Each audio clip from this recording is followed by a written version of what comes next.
listening to All Day Paranormal. I'm your host, Crystal Vermis. And I'm Manny Vigo. Welcome back, guys. We want to remind you that you can always hook up with us on Twitter. Our handle is alldaypara. The email address is alldayparanormal@gmail.com. On Instagram, we're All Day Paranormal. We have a fan group over on Facebook called the All Day Paranormal Fan Group. Just send a request and we'll let you right in. And the phone number, if you have any comments, questions, or a paranormal story to share, is 857-293-9232. There you go. Yes. Oh my God, guess what? In a landmark moment for this podcast, I remembered to use my inhaler before I started recording. Is that a landmark moment? Yeah. Are you normally, lacking oxygen? Oh, yeah. Yeah, I mentioned it, sometimes at the beginning of shows. Not intentionally, but only because, I do the intro and I get winded and I'm like, what the hell? It's, embarrassing. But, yeah. So now I'm full of air.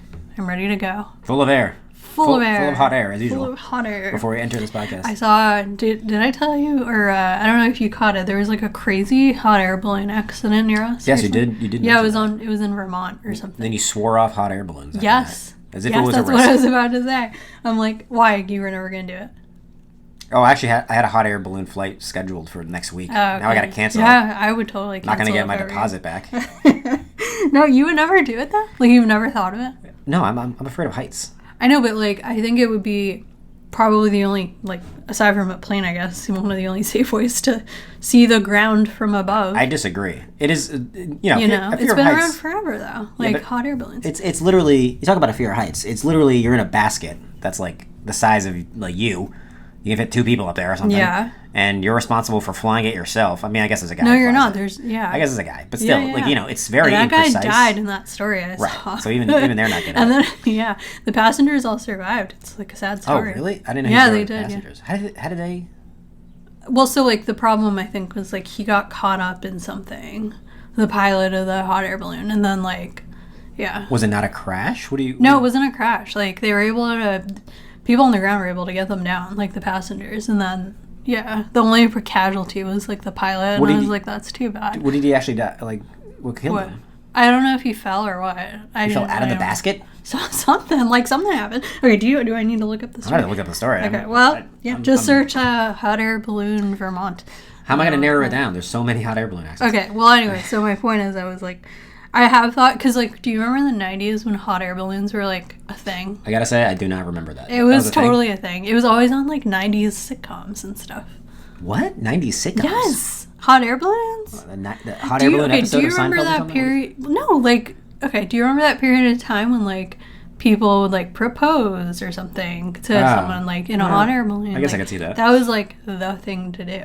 Wow. And, you found the article? I did. He became trapped underneath the balloon's basket and fell to his death. Jeez. Yeah, that's what I thought. Something like that. The basket tipped. Mm-hmm. Oh, the balloon was descending rapidly, but the basket tipped and one of the passengers fell out but wasn't hurt, so I don't know that guy. And then he became tangled in gear, affixed to the balloon, and got stuck underneath the basket as it went back up. Mm-hmm. And so then he fell from an unknown height and landed in a field. Jeez, that's grim. Can you imagine if, you were near him when he fell from the sky, onto you? Ugh, that's terrible. And, We're just, finding his remains. Yeah, it is a freak accident. It's you're all in the basket, and then once you reach, a certain altitude, you just start going, whoa, and you just go crazy. That's terrible. Yeah, it was bad. Anyway, I would not go in a hot air balloon. I didn't mean to be grim. I don't know. I would not go in a hot air balloon. Okay. Not because of this accident, but because of... Well, anyway, I just do remember a period of time when we were younger when, that hot air balloons were they came back in fashion or something. Do you remember? They were a thing. What? I do not remember them being in fashion in that way, but if you say so. Yes, yes. A lot of plane-based stunts. Isn't there a type of plane that you use it's like a bicycle and then you start flying? Are you talking about in the beginning of aviation? Beginning of time, yeah. I'm talking about I don't know, the start maybe. of aviation, or those women who would walk on the wings as a plane would be flying. To do stunts. Yeah. Yeah. That's just crazy. Yeah, the beginning of aviation probably is. I've never I haven't read very much into it, but it was probably a crazy ass time. They just went nuts. They're how about we fly on the outside of the plane? It's it's just with no safety net. Anyway, so you're out on the hot air balloon. Not on the hot air balloon. I'm not on heights in general. Anything that requires me leaving. Well, I do remember we went on a Ferris wheel once, and we were both like, it was bad. Yeah, it even the Ferris terrible. wheel I'm nervous about. I'm like, it's like so slow. Because like they stopped us. They stop you like at the top or whatever, so you can look around. It's just mainly like the vehicle that you're in. Like it's like this rickety little cart, and you're like, this is hardly safe. Like these screws are coming loose. I could plummet to my death without a. I have actually like I didn't have a fear of heights until I was older. I think I told you this because like I was never afraid of heights, and then it occurred to me I was like, everyone else is afraid of them. Maybe I should be too. You're like logically. And then like, but now. I'm kind of like going back to normal. Oh, you're reverting. I'm not as afraid anymore because I realize it's like stupid. Like lucky you. It just is what it is. No, I can't do those. Is it the Willis Tower in Chicago? They've got like a glass floor. Oh yeah, that where you out can a like little bit. walk on. I don't. And it's like it's not that I don't trust it. It's just it does like mess with your mind. Like it messes with your perception of what's safe. My legs are getting shaky right now, and I'm not even. Because you want to walk on that. Oh, did you hear about that? There's a huge bridge that was constructed in, I think it was somewhere in Asia, and it's like clear. Oh yeah, please. It's like made so you can. It's like a really long extension bridge, and like it's made for pedestrians. And, It's a pedestrian bridge that's completely clear, so you think you're walking. In, like I would die. I would not. Well, it just opened recently, and I guess there were a lot of people there. Like it was fine. I struggle with like the Millennium Bridge in London, and that's not clear. It's just like this walking bridge that goes across the Thames River. It's a top. First of all, it's not like a You struggle. Yes, I do. It's so fun. It's not fun. It's so like because it's not a very wide bridge, and then people are coming at you on like bicycles. Well, that's annoying. Yeah. And literally, what do you feel like you're gonna fall off the side of the bridge? Yeah. My brain, it's so wide. It's not that wide. It's like two humans wide, and people are what like. What about the one in Nashville? That you cross to go over the Mississippi, I think. It's not the Mississippi River. Or is it? No, I don't know. What river is it? I have no idea. Oh, it's like Cleveland, No, it's Cuyahoga River in Cleveland. It's like some C word. I don't know. Okay. Chattanooga. Columbia River, maybe? I don't know. Chattanooga? It's not the Chattanooga River. Okay. I don't remember that you know bridge. what I'm talking about. It's a footbridge that you take to get from downtown to get from Broadway to Nissan Stadium. I vaguely remember that one. We take pictures on it. Yes, it's always lit up and stuff. Yeah. Is that a pedestrian bridge? Yeah. I do remember that bridge. Yeah, I do remember that bridge. You're not afraid of that. No, I was afraid of it. You were? Any bridge over water, because that's a combination of my two fears. That is so wide. That one, a car could drive over. That's how wide it is. Yeah, well, that's a combination of my two fears, which is if I am, I'll walk in the middle. But if my two fears are heights and drowning. I didn't know you'll walk in the middle. Oh my god. What about Tower Bridge? Yeah, that's a bad one too. Is it? Because it's a sidewalk. I don't like that. Well, the only thing I don't like about that is you have to share it with traffic, and then you feel like cars are gonna just drive into you. That's okay. I'd rather get hit by a car. Then what? What do you think? What else is gonna happen? Then comically fall over the barricade and into the sea. That would be miserable. Okay. The only bridge I've ever honestly had a problem with is the Bourne Bridge here in Massachusetts. It's you cross. It's one of the bridges you can cross to get to the Cape Island and the islands, and it's so long, and that thing literally was made in 1926 or something. So yeah, we'd always drive over it, and you look out the side of the car window, and yeah, it's just there's nothing. You're like, oh god, but that's the only thing that no. It's a tall bridge. That one, I feel safer in cars, but I still am not a big fan. No, for some reason I feel worse in cars crossing bridges. Just let her cross a bridge. Okay. Tunnels are where it's at. I'll take a tunnel. So hold on. Okay, so you said, sorry, I cut you off. There were two things. You said one is the height and then the water? Yeah, heights and drowning. Those are my two fears. So you put me on a bridge, it's like, oh boy, this is yeah. This is all my fears in one. Are you telling me though, we'll leave this topic, I swear. But so whenever we've ever crossed a bridge together, you've always been you've always drifted toward the middle. And I've just never noticed in our entire lives together. Yeah, there's a part of my brain. It's literally activated right now, even thinking about it. That's immediately you're gonna die, you're gonna die, you're gonna die. So it's it wants you to stay to the inside. Do you also try to go across it as quickly as you can? No, because if I go too fast, then I'm gonna slip and fall into the water. The specific fear is of a Inspector Clouseau-esque bumbling French detective falling over a bridge. You would somehow just magically. Right. It's a series of events. It's like a Bugs Bunny cartoon. A series of unfortunate events. I actually feel really bad now. Sends me flying over the water. I didn't know that your fear was so bad that you do drift toward the center of the bridge. And it's involuntary. I can't help it. So like we've talked before about how okay, so to make this a paranormal angle. Scariest. Oh yeah. To make this a paranormal angle, we've talked before about how perhaps these sort of fears are the creation of like past lives or something like that. Yes. And like I would definitely believe it because like I can't help it. Like literally, I'm sitting here and my brain is already like, don't do it. I'm like, I'm on dry land. Everything's safe. But my brain is thinking like you're gonna drown. So I think I was just a bumbling French detective at one point in history. Yeah, in your history. A villain pushed me into the water. So last question on this is like, so what's the scariest bridge you've ever been on? It's that one, Millennium Bridge. I don't. In London. I mean, Millennium Bridge normally, that's the one I remember the most. That definitely gets me. I love it. Like, I actually like going out of my way to cross that one because you're like, I would never go out of my way to cross any bridge. There's a lot of train tunnels you can take to get across the water in London, and I take those. That's a pretty good one. They're scenic though. I remember I was nervous about going over the bridge in when we were driving through Phoenix. There's a bridge near the Hoover Dam. Oh, the one we freaked out about because we were driving over it. Because you see pictures of it and you're like, that's the tallest bridge on the planet. It's not. It's actually top 5. It's like pretty up there.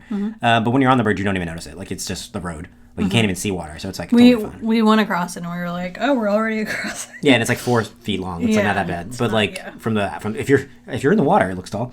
Fortunately, I wasn't anywhere near that. So and the Hoover Dam is kind of. That got me a little bit, but that's like up there too, yeah. Yeah, but it wasn't too bad because like you can kind of stay back from the road.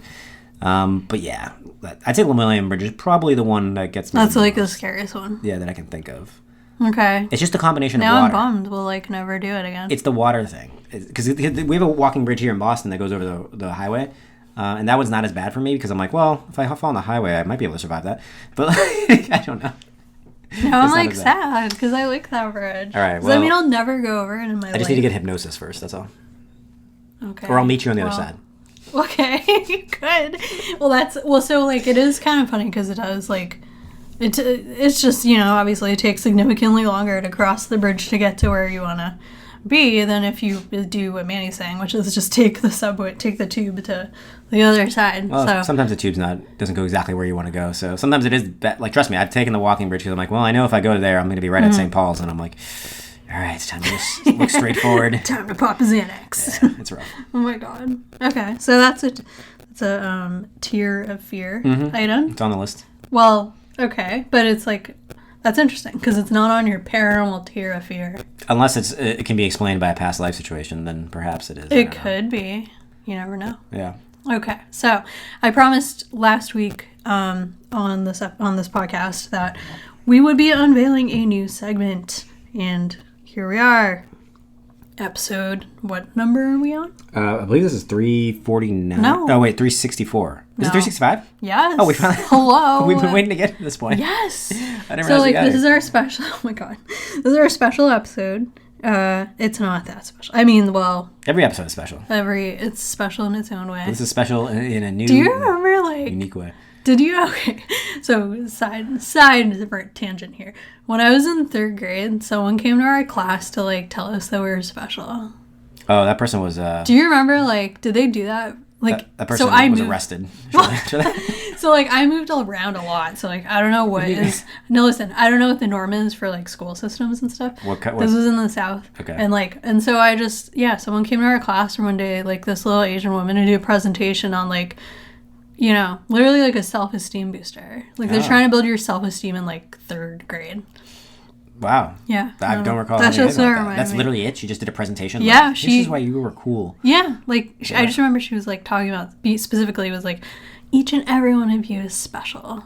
Wow. And it was clearly a mental health or some kind of It's very progressive for. It is for the 90s or whatever. Yeah. It was. Crazy. I would have not have. But I do think of that sometimes because I'm first of all, what was that? Second of all, what happened to that woman? Is she a guidance counselor, maybe? Well, yeah. I'm so did they have guidance counselors that young? In elementary school? No, not mine. I don't think so. Weird. Okay, so anyway, yes, every episode is special, but this one is very special because it's episode 365, which means that you could listen to an episode of All Day Paranormal at this point every day for a full year. Mm-hmm. Unfortunately, we deleted our entire back catalog, so you won't be able to do that. Just kidding. But yeah, and so we've spent at least 365 hours recording. And that's a full year of our life recording this podcast. Yeah, just. Anyway. Okay, so and so we're debuting a new segment this week called Fact or Fiction. Fact or Faked Paranormal Files. I mean, oh wait, not that one. No. Fact or so Fiction. It's called Fact or Fiction because I don't want to rip that Run off. afoul of any copyright laws. Also, I just think of the Jonathan Frakes YouTube video. Yes. The Jonathan Frakes. Have you seen this? This Jonathan. I'm asking the viewer, the listeners, like they can reply. The Jonathan Frakes meme where it's just a super. The guy from Fact or Fiction, it was Fact or Fiction. It was what was the full name of it? That wasn't the name of the show. It was something, and then like Fact or Fiction. I'm gonna look this one up too. Okay. Anyway, the Jonathan Frakes show from like the early 2000s, I think, where he would review paranormal footage. They would just have like urban little legends, urban legends and stuff, and then he would ask, at the end, you'd have to guess: is this fact, or is this faked? And then he would tell you, and he would say something like, "No, this one isn't true," or a writer made it up, or whatever. Yeah. And now they have a supercut of that on Twitter to troll people with. It's great. So anyway, so I will get into the rules of the road for that one, but it is replacing our beloved Did You Know segment. It's going into retirement. I'm not going to say it's gone forever, but Beyond belief. Beyond belief, yes. Fact or fiction. I told you. Yeah, good call. Yeah, I knew it was like I saw like every episode of that show. It was so fun. I watched a lot of it. I'm trying to remember like what channel it was on. Like, did it get? It was like the WB or something. I was gonna say, was it on like TBS? Like, did it get respect, or was it on like, your local CBS affiliate? It was on like the affiliates, I think. It was on like CW or something. Yeah, I don't know. like they didn't give them respect. UPN. Yeah, UPN. Oh my god. Yeah. That was the black person channel. Actually, yeah, it was, I think. It was literally, it stood for like, didn't it stand for like? No, it didn't. It was a UPN. It was like the call, not the sign. Like, WCVB or whatever. So it was just UPN. Oh. But it just got a lot. It was like Moesha and Martin and all those shows. See, like, shows. I'm not saying this in a racist way. I'm just saying. Yeah, when you have to preface it that way. It had, for some reason, they just threw all like the black comedies on there. I don't know why, but they were going for that market. Anyway, Fact or Fiction is our new segment. We're going to be talking about, I guess, like urban legends or like stories that we come across online. Yes. Okay, but yes. So I don't want to reveal everything. Okay. You guys have to keep listening, and then you'll find out. It's going to come after paranormal news. But in terms of TV shows this week, I just want to recap real quick. So we finished the second season of Secret of Skinwalker Ranch. You've heard us talk about it many times on this podcast. And so season 2 wrapped, and we finally watched the finale. And so what did you think overall? I think it was... Better than season 1? I don't know. It was like the same... It wasn't better, I don't think. It was fine. Well, okay, so I'm going to ask you to remove the novelty factor from it, because I think the novelty factor really helped in season 1. I think so. I think the issue was it didn't necessarily introduce a lot that to me was very new, and the kind of premise becomes a little bit strained when you stretch it out over 16 episodes. So again, they did more scientific experiments, but they didn't find anything conclusive, and they proposed doing more scientific experiences. And I kind of just like the way it goes is they basically up the level of investment in their experiments. Let's say, like they're like, next year we're gonna use a helicopter. The year after that we're gonna use a submarine, or like next year we're gonna use a satellite. Like it just keeps going bigger and bigger and bigger. But like it doesn't necessarily net. I feel like next season they're gonna be like, we sent someone to space. Yeah, to like look at Skinwalker Ranch from the moon. Like so, but like it doesn't actually get to any answers, so it's a little bit frustrating. So I don't know. It was fine. It wasn't terrible. I just think it would have been nice. I don't know what I expect. It's not like they're gonna solve the mysteries of the universe in this freaking TV show. Yeah. But they kind of just like putz around quite a bit. And do some experiments and then move on to the next thing real fast without really debriefing much. And it was fine. It was overall fine. Okay. Well, okay. So hold on. What do you think of the finale? Did you have any thoughts on the finale? They did the same thing, the finale in season 2 as they did in season 1. Right, which I thought was interesting. Which is basically they had like, I think they might have like a brief experiment or something, but they kind of just like all get around a table and talk about how the season went. And so it's just a little bit of like a clip show almost. Yeah. Which is fine, but like... So I actually really liked season 2. I think my only problem with which you touched upon, was that they kind of spent like, I felt like the first half of season 2 recapping people on season 1. And I'm like, well, I saw season 1. So I know they're probably doing it for like new viewers, but to spend half the season doing it, like retracing your steps, I don't know. But I thought that, so you kind of, I feel like, hinted that the experiments were more, they clearly, like, invested elaborate, more in them.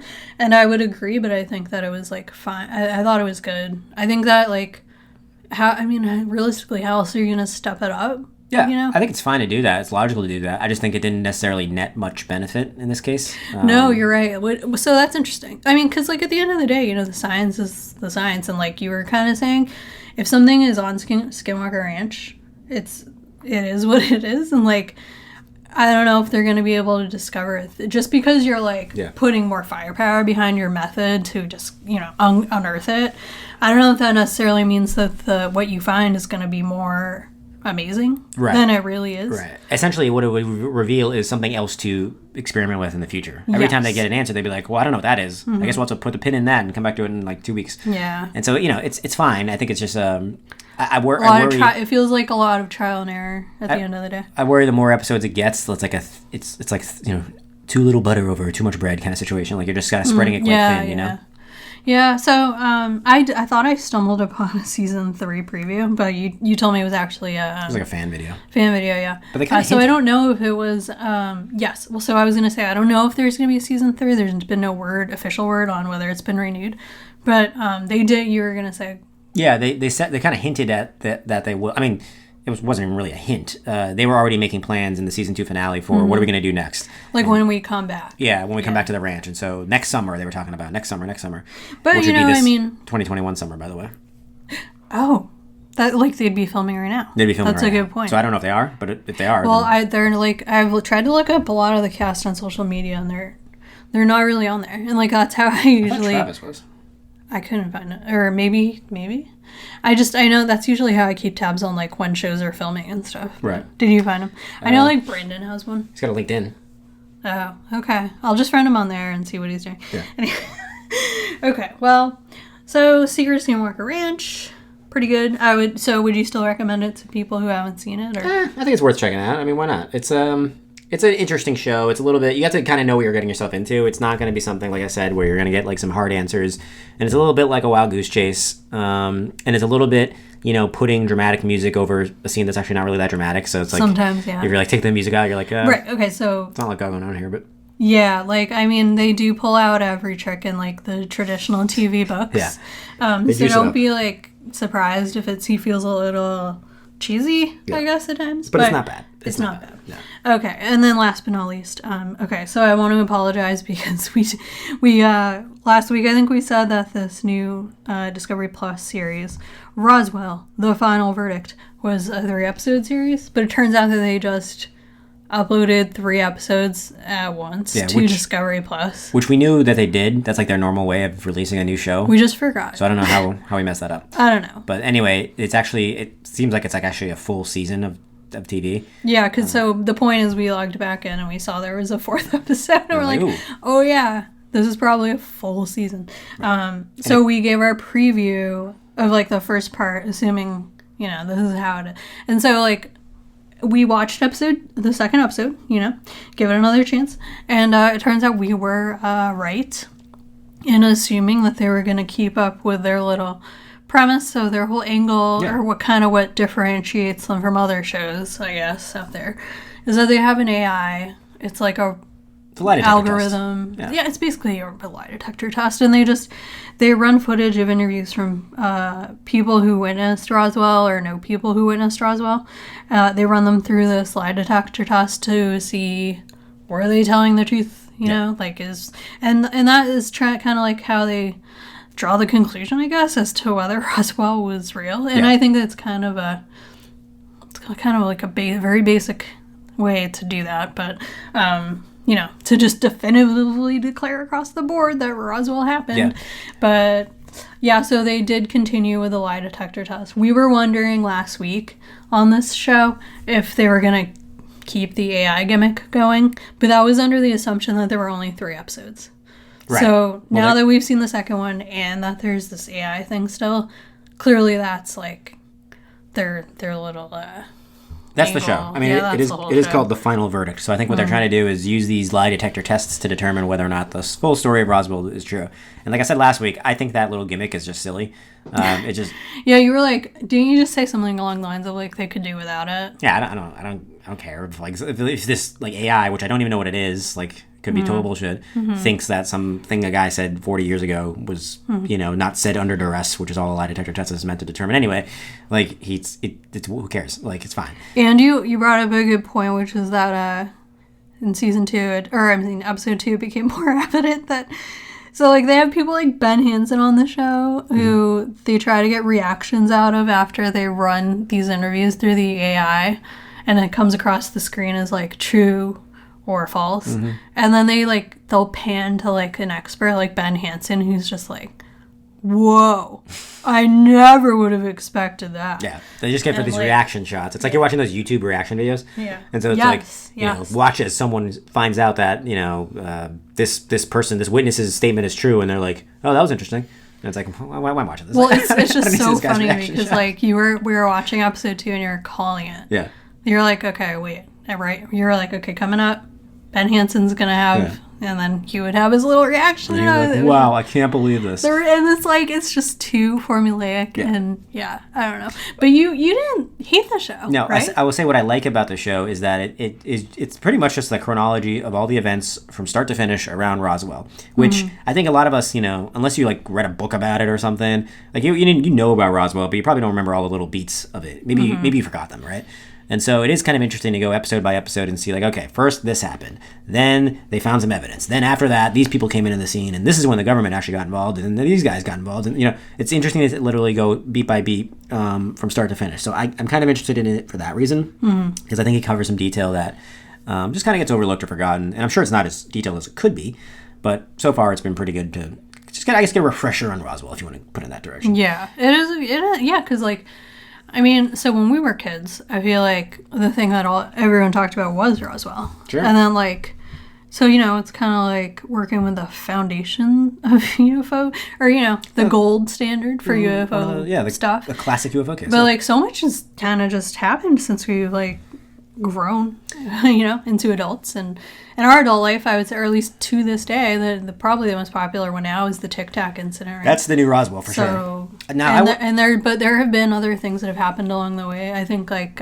Phoenix Lights. Sure. Oh yeah, that's a good one. So there are other like milestones. Rendlesham? Yeah, Rendlesham. I wouldn't mind seeing them do this type of show with something like the Phoenix Lights or Rendlesham or whatever. I think Phoenix Lights might be better because they have a lot like. Many, there's literally like news footage of witnesses too. And so many witnesses, so like that would be an interesting one to do. And the witnesses are still alive. Right, it was 1997. You can still you can go to the news footage. Actually run them through your fake AI. Yeah. I mean, it's just, I think it would be cool to do.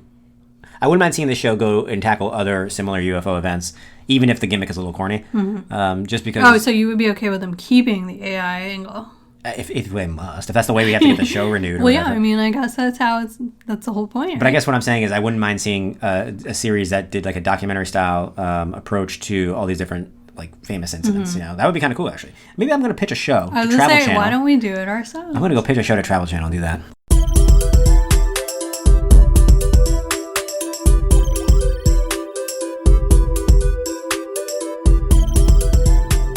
Let's get into the paranormal news. Let's do it.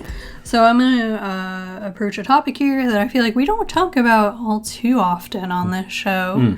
And it is NDEs, also known as near-death experiences. Correct. And so, like, obviously the paranormal angle here is that people have reported, or people who have experienced these, say that they, sometimes have gone to heaven or hell. And so there's a lot of controversy around survivors, I guess, and whether or not, let's run that AI through them. No, I'm just kidding. Imagine if we started running like these paranormal news stories through like lie detectors, and that was a segment on our show. I'm going to have to design an AI algorithm that can do that. Well, anyway, so... my story this week is about how NDEs might actually just be a survival tactic. And so they're, not to burst anyone's bubble if you're a believer or if you are a survivor, but new research kind of suggests that it might just be or have a natural explanation. So as the story here goes, new research suggests that some near-death experiences may be related to an animalistic survival strategy called thanatosis, where creatures and critters play dead and fake death to avoid threatening predators. So neurologist Stephen Alaries he helped do the study here. He says, in this paper, we build a line of evidence suggesting that thanatosis is the evolutionary foundation of near-death experiences and that their shared biological purpose is the benefit of survival. After a brush with death, some people describe it as an out-of-body experience, having a warped sense of time, speedy thoughts, hallucinations, seeing bright lights, or even feeling a sense of peace and acceptance. These near-death experiences typically occur when someone is close to death or in a life-threatening situation, or experiencing some intense physical or emotional pain or stress, possibly during a heart attack or wildlife encounter. Some of the brain mechanisms that have been linked to NDEs are not unlike those underpinning thanatosis, which is what the researchers behind this paper claim. The researchers in the report wrote, "We think that the cerebral mechanisms behind NDEs have evolved from thanatosis because they offer a survival benefit during predatory attacks." In previous research, from the same team of neurologists, up to 1 in 10 people have reported having an NDE. However, other data suggests that it could be anywhere between 4 and 15%. The question for this group in their systemic evolutionary investigation was how many, if any, NDEs typically involve a predatory threat and possibly resemble thanatosis, which is, that survival tactic. There are several approaches, but no definitive explanations yet, attempting to make sense of strange sensory NDEs. Some are scientific, many are religious, and others have cultural connotations. From a scientific perspective, NDEs could be triggered by anesthetic drugs, a lack of oxygen, dying brain cells, or endorphins, which are released in times of high stress. But none of these explain the full array of people's experiences. As for thanatosis in humans, it has been described as a possible defense mechanism that kicks in during a traumatic event. People might have a quote-unquote sudden onset of immobility and enter a state of dissociation, which helps them to cope with situations. Surveying the literature, the research team found 32 published papers describing thanatosis across the animal kingdom, in insects and reptiles to birds and mammals. They wrote, "This universally suggests that near-death experiences may have a biological origin and purpose." So what do you think of that? That's an interesting explanation. It makes a lot of sense, logically. The idea that someone's going through trauma or something, or obviously experiencing something really, really crazy and serious, that their brain would almost kind of, create this positive experience, I guess. Although in some cases, some of these near-death experiences aren't so positive.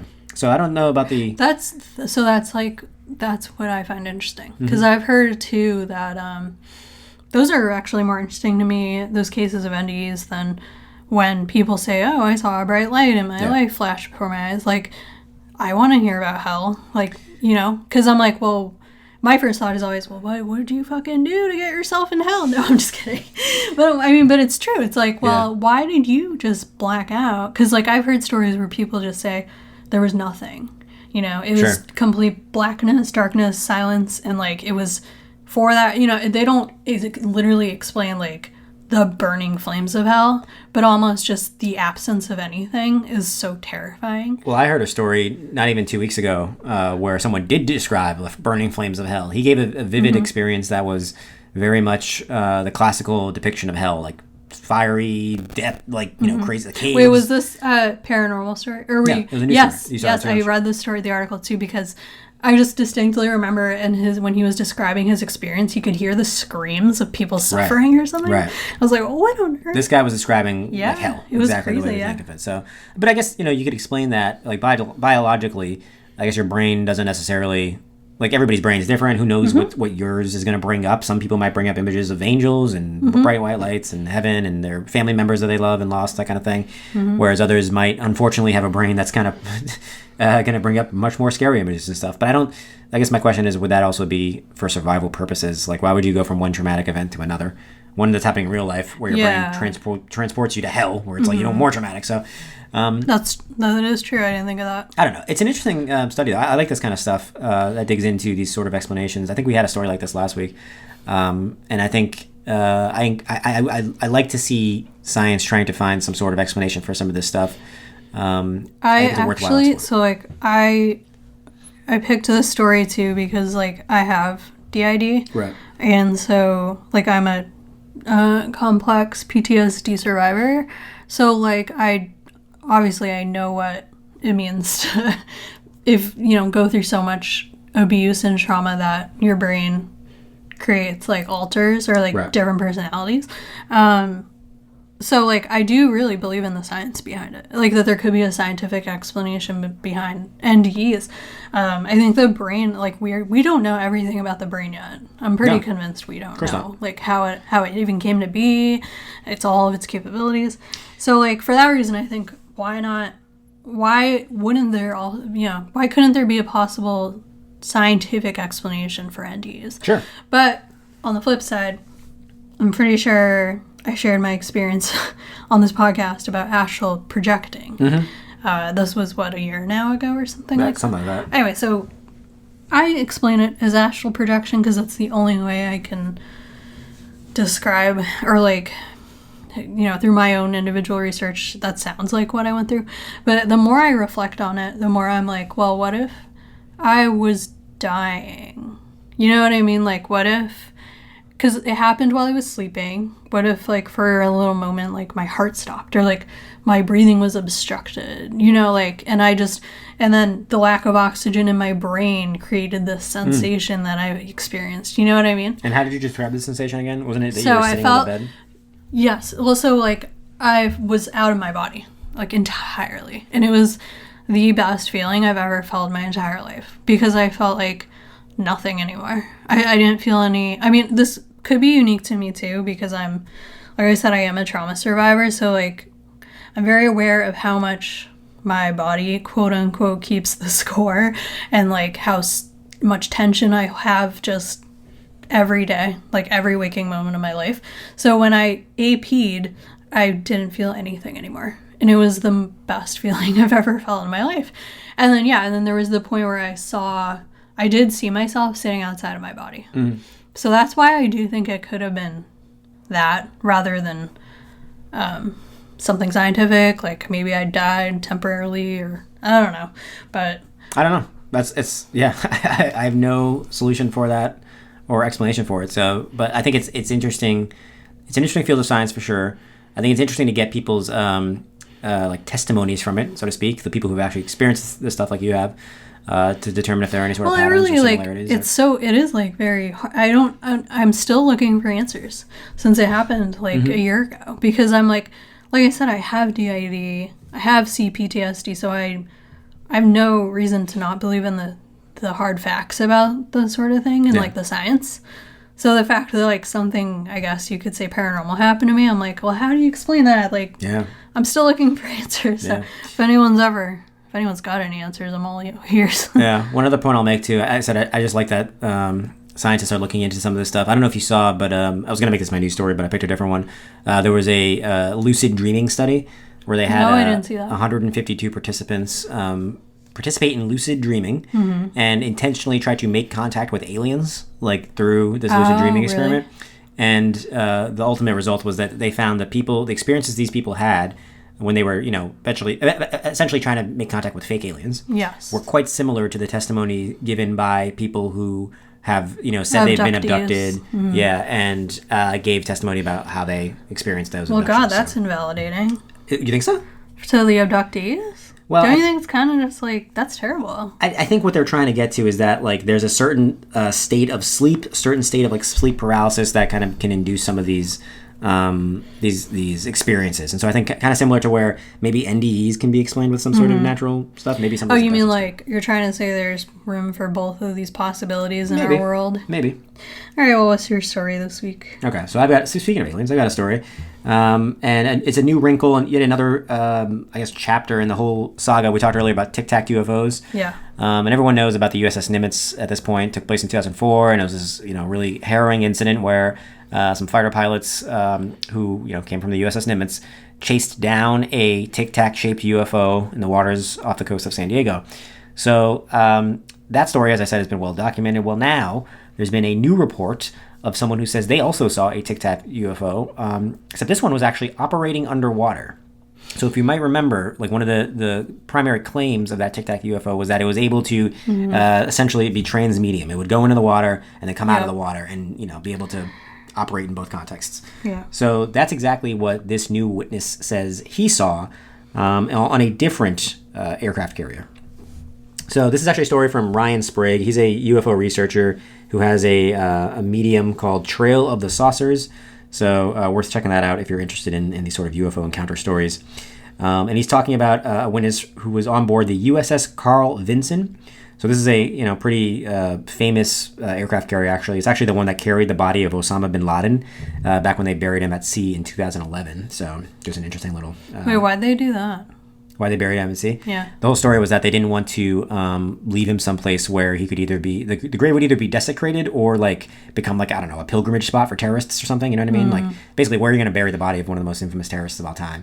What's the point of that? Well, yeah, okay. I get that, but I'm also kind of how did they, who decided that? You know what I mean? Why do you... The guys who shot in the military. The U.S. military. Yeah, the U.S. military. That's interesting. It wasn't like they asked his family. Well, that's what I'm saying. That's very interesting. Yeah. They just kind of... So... also, sorry, what year is this? Does this happen? The sighting, this guy's sighting actually took place in January of 2010. Okay. So kind of recent, but... Yeah, 6 years after that initial USS Nimitz sighting. Yeah.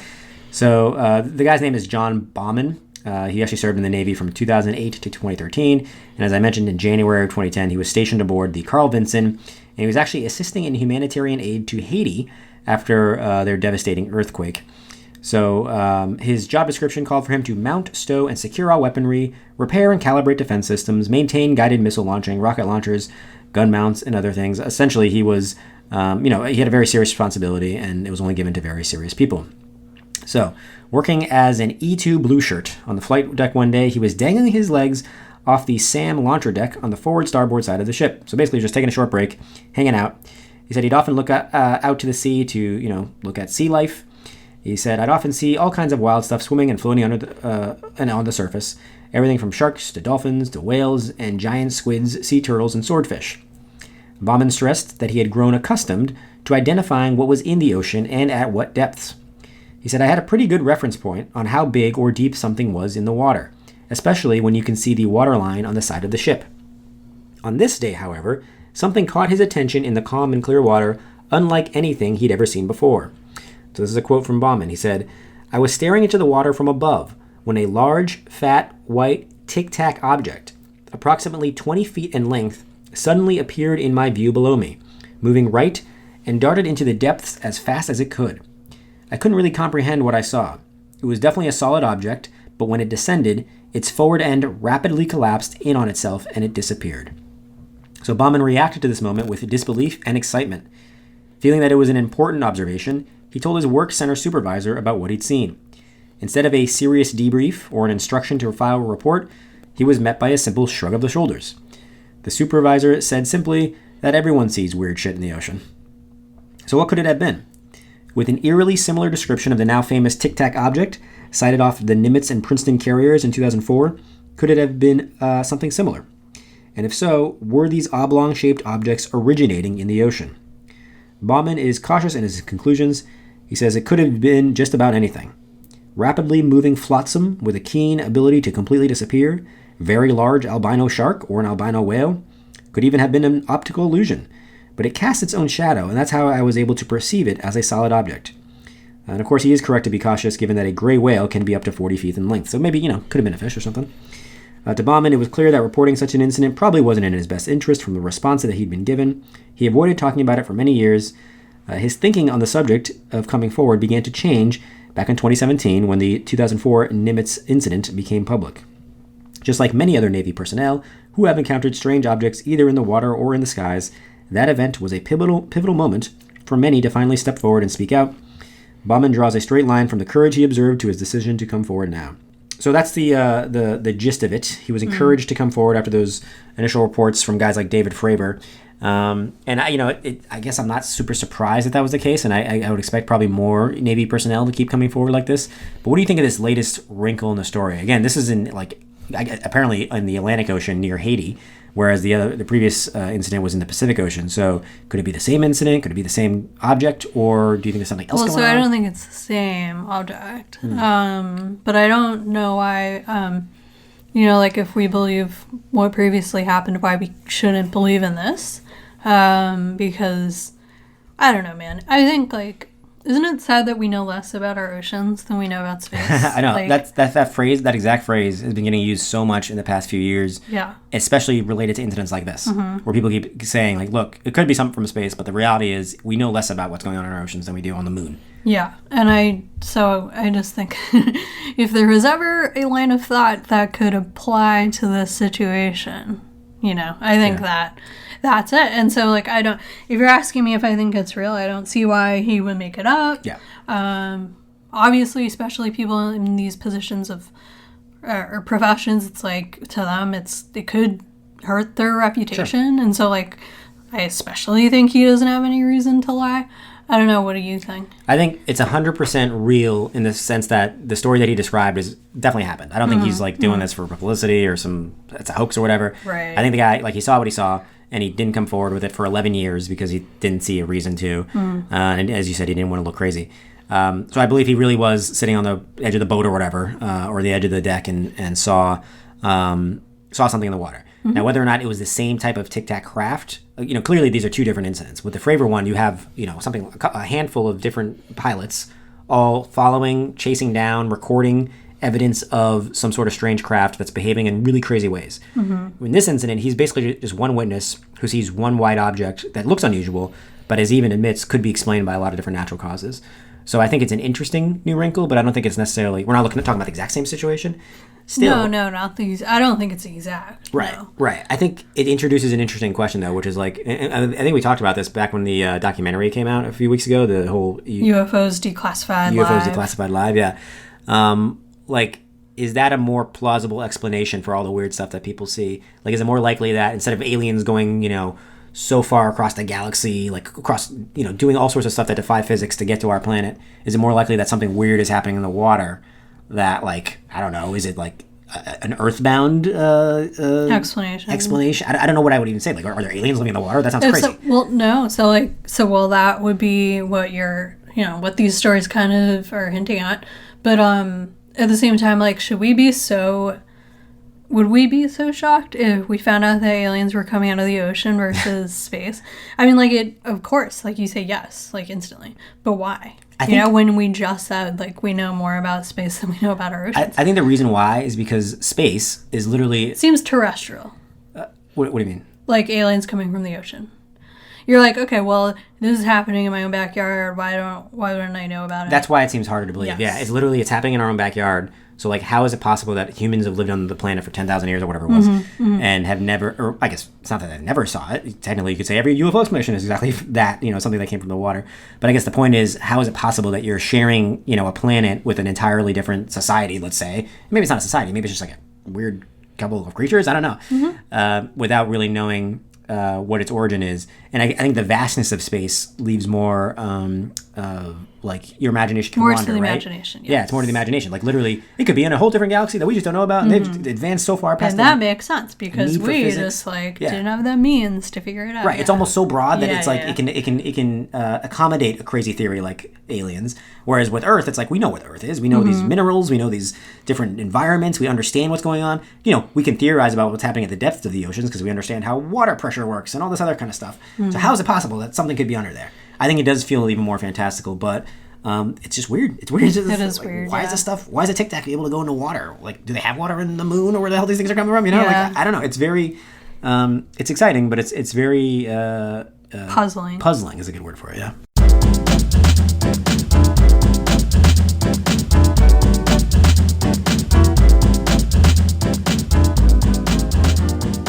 All right, are you ready for this brand new segment? Brand new. Episode 365. Introducing new stuff. 365.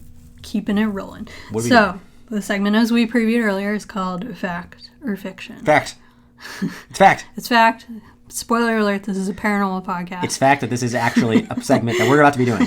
What is the theme? Okay, so here are the only rules. We got rules. We have rules, but they're not, like, terrible, I swear. So the stories are anonymous. Okay, so they're always anonymous. They can be from anywhere on the internet. So I think that I will probably be getting a lot from, like, forums. So, creepypasta kind of stuff. But each of us should, or each of us will have to decide if we think it's fact or fiction. Okay. So, kind of like debunking urban legends, but also, like, if they don't need to be debunked, maybe they're real, right? Okay. So we basically are going to make a vote for whether or not we believe that the story that you'll cover is true or false, fact or fiction. Yes. Okay. All right. So fight it out. This first one is called The Creature of North Carolina. The Creature of North Carolina. There's a lot of creatures in North Carolina. I know. I've seen them. That's an uncalled for shot at North Carolina. I apologize. Well, we already had, like, an uncalled for shot at UPN or whatever earlier, so. I like UPN. I'm not saying there's anything wrong with it. Oh my god. Okay. So, as this story here goes, when I was in my early 20s, I experienced a supernatural event that to this day has left me shaken to my core and believing we are not alone in this universe. This happening occurred during the early 2010s in the middle of the night. I was living with a relative along the eastern coast of North Carolina at the time. I was going to college. I had been playing Call of Duty Black Ops with a few friends online. I was starting to get a little tired, but remembered I had been asked to go out and pick up some milk. I knew that there was a local grocery store that was open 24/7, so I left my house at 1 a.m. to grab the milk. I picked up my keys and wallet before throwing on my shoes and stepping out onto the front porch. To give some context, my relatives live in a cul-de-sac. There was about 150 feet of pavement from the circle to the adjoining road. At the beginning of the circle, there was a street lamp that glowed pale orange. Beneath this lamp lining, one of the neighbor's property, was a large palm tree. Specifically, they were sago palms that were roughly about 5 feet high. Basically a massive bush. From the front porch, you can see the streetlight and palms without turning your head much to the right. With that being said, I stepped out onto the porch that fateful night and came to a halt. Something compelled me to stop. I was suddenly filled with paralyzing fear that I've never experienced before, and I haven't since. I was quite literally frozen in place, not even 2 steps out the door. I only stood there for maybe about 10 seconds, but it felt like ages. I looked over to the street lamp where the palms stood and didn't see anything at first. Suddenly, from behind the closest palm tree to the lamp sprung a tall creature. I only saw a quick glimpse of it, but it fled off into the darkness and out of view.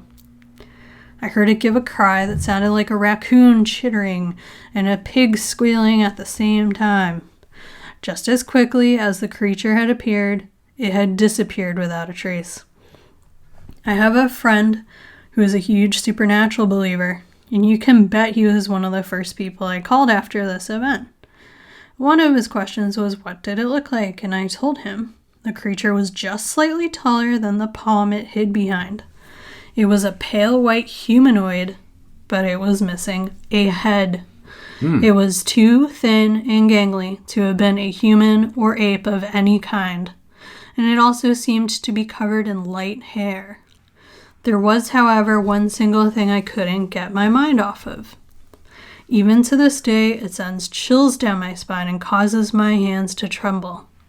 When I was standing on that porch, when I felt that fear take hold of me, there was one other feeling I had when I finally looked over. I was about to die. Whatever that creature was, its intent was hostile. I am truly convinced to this day that something wanted to harm me. Something saved me that night from walking blatantly into the dark. I don't know if it was instinct or some unknown force, but I will never forget my first and only encounter with the creature of North Carolina. What do you think of that? So am I to cast my vote now? Fact or fiction? Well, I'd say it's a hell of a story. Pretty creepy, but I'm a little suspicious. Myself. The reason why is because I thought they said they only saw like a flash of the creature, and then they got a tremendous amount of detail, I have to say. Like they got a pale creature. They got that it was headless, which is weird. If it's headless, how is it making noise? Where's its mouth? And then I don't know. Then you got the fact that they had this like the part about like feeling like dread or threatened. I actually don't think that's hard to believe. And you don't think that's paranormal? Well, no, I don't think it's necessarily a paranormal thing. I mean, I guess you could call it paranormal. I don't know. I think it's a human instinct thing. I think there's something like evolutionary to it or like biological to it where I've heard in many instances people just get an unexplained fear or an unexplained sense of dread, and then like something crazy happens, and it's not necessarily paranormal. It could be that like a bus comes crashing into their house, or like or like maybe they don't get on that train, and then later they find out that the train derailed or something. Like people have had these kind of weird instincts that I think is like some sort of like I said, it's like evolutionary. It's something that like comes from the animal kingdom. Like I can't even really explain like where that kind of stuff comes from. So the fact that they would have had that fear when they're standing in the dark with some unknown thing out in the distance, to me, that's totally a natural thing to experience. Doesn't necessarily mean they were having a premonition or that the creature itself was in some way communicating that it was going to kill them. Right. But that said, I think it's not like a super crazy story in that like it's not. I don't think it's impossible to have something like this happen. But I'm a little suspicious of the detail they got. It seems like they're like a little bit of the creature. Yeah. What about you? What do you? True. 100%. No, I'm just kidding. What's your basis? So yeah, I think your points are all valid. Like, how did you get that much detail about it if you only saw it like a glimpse of it? But I, just to play devil's advocate, like, not everyone's a writer.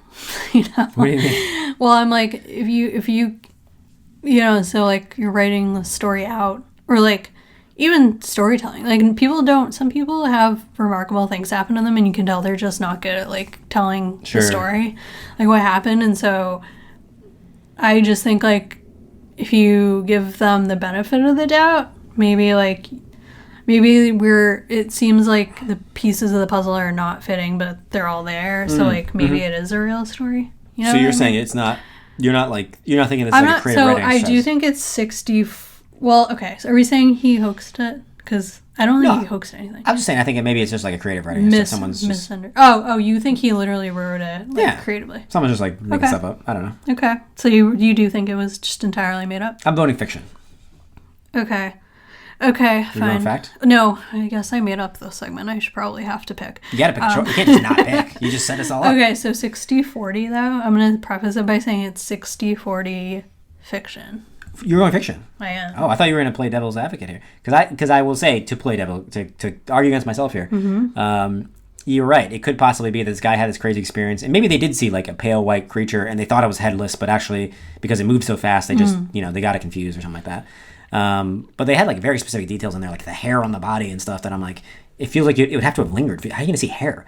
And also, it's like in the distance, there's like a light, it's like really poorly lit. Like there's a lot of detail of that creature that made me suspicious personally, but in their defense, perhaps it was just that they're so freaked out. Yeah, like a bad storyteller. Or just, they just, I don't know. They think they saw details that they really didn't see.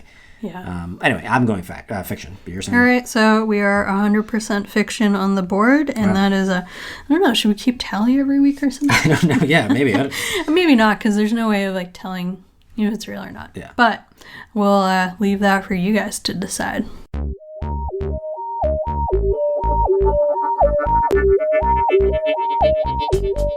That's a wrap for us, guys. We want to remind you that you can always hook up with us on Twitter. Our handle is alldaypara. The email address is alldayparanormal@gmail.com. On Instagram, we're All Day Paranormal. We have a fan group over on Facebook called the All Day Paranormal Fan Group. Just send a request. We'll let you right in. And if you have any comments, questions, or a paranormal story to share, the phone number is 857-293-9232. That is correct. I want to say thanks to all of you who download us every week on Apple Podcasts, Google Podcasts, Stitcher, Spotify, and TuneIn Radio.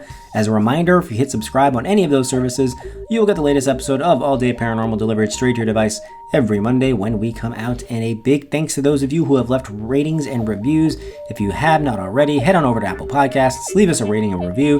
Helps us climb up the podcasting rankings, and we really appreciate it. Until next time.